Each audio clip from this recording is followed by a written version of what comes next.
Okay students, तो आज हम बात करेंगे नए चैप्टर की। चैप्टर नंबर 7 है ये।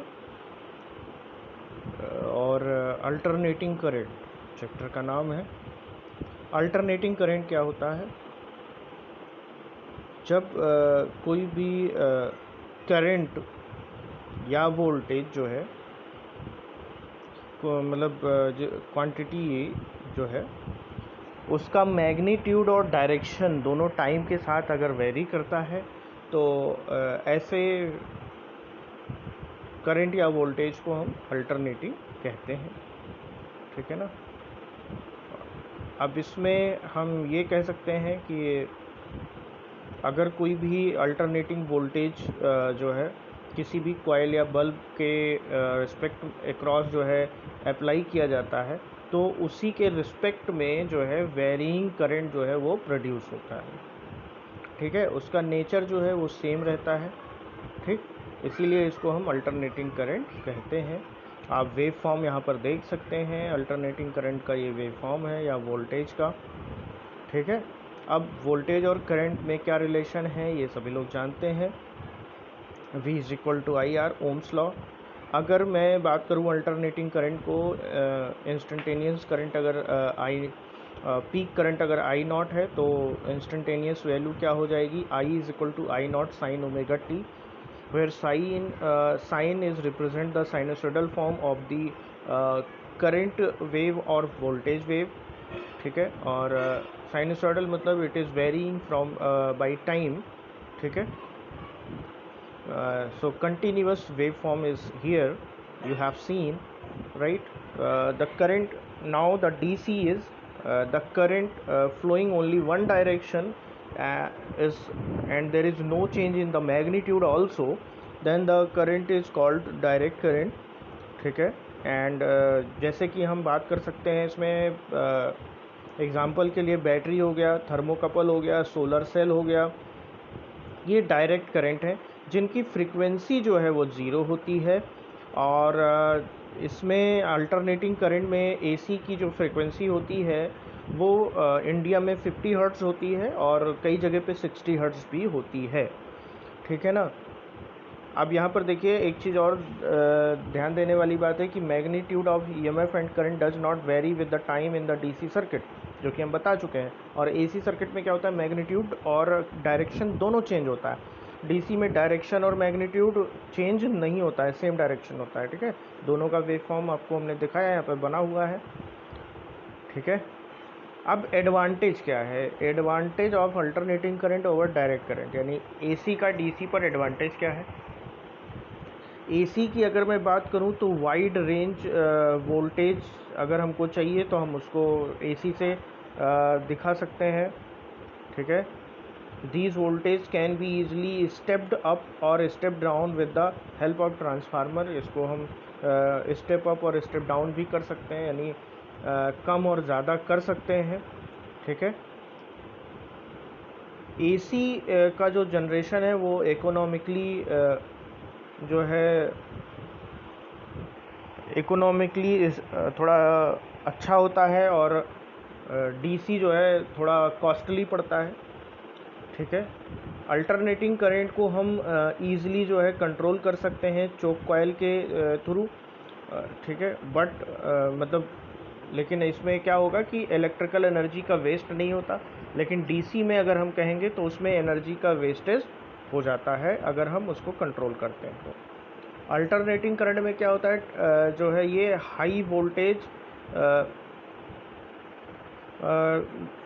में भी इसको हम क्या कर सकते हैं, ट्रांसफ़र कर सकते हैं, ट्रांसमिट कर सकते हैं। ठीक है, एक प्लेस से दूसरे प्लेस में। ठीक है, और लो वोल्टेज में भी एक प्लेस से दूसरे प्लेस में जो है इसको हम कर सकते हैं। ठीक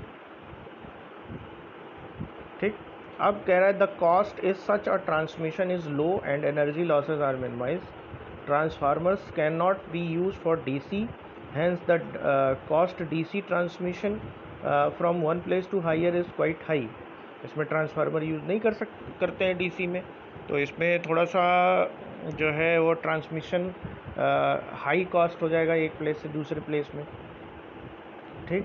AC equipment such as electric motors and more are durable, but DC is not durable, right? अब डिसएडवांटेज क्या है? डिसएडवांटेज जो है अल्टरनेटिंग करंट जो है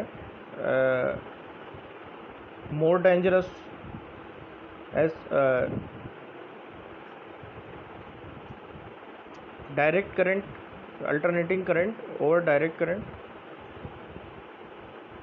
ठीक है, तो डायरेक्ट अगर जो है अल्टरनेटिंग करंट की बात करें तो मोर डेंजरस होता है as compare to direct current. जो है वो ज़्यादा डेंजरस होता है एज कंपेयर टू जो है alternating current for high voltage. तो हाई वोल्टेजेस अगर हैं तो उसमें डीसी करंट जो है वो ज़्यादा पावरफुल होता है, ठीक है, डेंजरस होता है. लेकिन अगर लो वोल्टेज की बात करें, बिलो 5 वोल्ट और बिलो 12 वोल्ट, तो वो जो है एसी वोल्टेज ज़्यादा ख़तरनाक होगा एज़ कंपेयर टू डीसी. ठीक है, ठीक. AC transmitted more by the surface of the conductor. This is called skin effect. It is due to the reason that several strands of thin isolated wires instead of simple thick wire need to be used. AC is not available in pure frequency. It contains higher harmonics, so it is not suitable for certain purpose. But like electroplanting, electrotyping, etc., but only can be used in these of type of work, right? अब कुछ चीज़ें जो है हम यहाँ AC पढ़ रहे हैं, DC तो नहीं पढ़ रहे हैं, तो कुछ चीज़ें हम यहाँ पर पढ़ेंगे, जैसे कि cycle of alternating voltage and current. ठीक है, तो the variation of voltage from 0 to maximum in one direction through 0 to maximum in the opposite direction and back to the 0 again is called a cycle of alternating current. ठीक है, यानी particular एक circle complete करने में जो यानी एक harmonics पूरा कंप्लीट करने का जो प्रोसेस है उसको हम वन साइकिल कहते हैं. ठीक है ना, ठीक.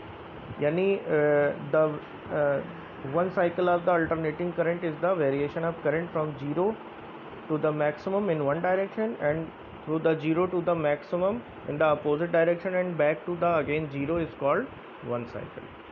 ठीक. Time period, the time taken by the alternating EMF or current to complete one cycle is called time period. ठीक है, so time period T is equal to 2 pi by omega. Frequency, the number of cycle completed by the alternating current or EMF in 1 second is called frequency of the alternating current. So F is equal to 1 by T यानी time period. So T is equal to 2 pi omega. So F is equal to omega over 2 pi. ठीक है, तो India में frequency जो है वो 50 hertz होती है, बट अमेरिका की बात करें 60 हर्ट्ज़ होती है. और भी बहुत सारे देश हैं जहाँ पर 60 हर्ट्ज़ है, तो वो आपको देखना पड़ेगा कि कहाँ पर आप 60 हर्ट्ज़ इस्तेमाल कर सकते हैं और कहाँ पर 50 हर्ट्ज़ इस्तेमाल कर सकते हैं. ठीक है ना, तो यहाँ पर जो भी सिस्टम 60 हर्ट्ज़ पे बनाए जाते हैं वो 50 हर्ट्ज़ पे आप उसका इस्तेमाल कर सकते हैं. लेकिन 50 हर्ट्ज़ वाले जो है 60 पे कर तो सकते हैं लेकिन लॉसेस होंगे उसमें. ठीक है, तो ये इस लेक्चर में इतना ही. Thank you.